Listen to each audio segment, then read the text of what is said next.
Hari ini Kabupaten Oku Timur memperingati hari jadi Satpol PP yang ke-67, Satuan Linmas ke-55 dan Pemadam Kebakaran ke-98.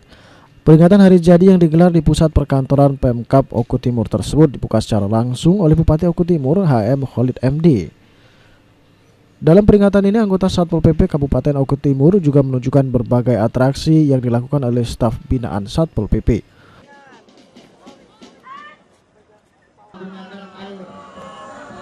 Bupati Oku Timur sangat mengapresiasi kinerja Pol PP saat ini karena di Kabupaten Oku Timur saat ini sudah terlihat keamanan dan kenyamanan.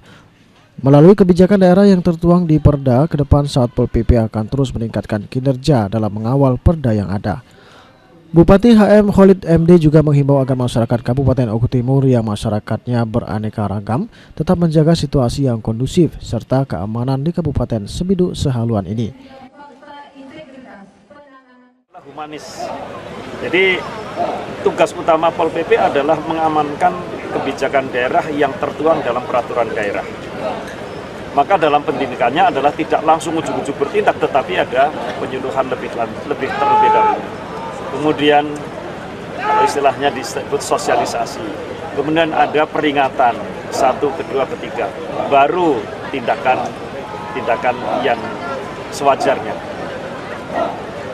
Pol PP lebih baik, lebih humanis ya terhadap masyarakat, melakukan penegakan perda sesuai dengan aturan yang ada dan komitmen profesional dalam melaksanakan tugas. Oke. Jatmiko, PAL TV.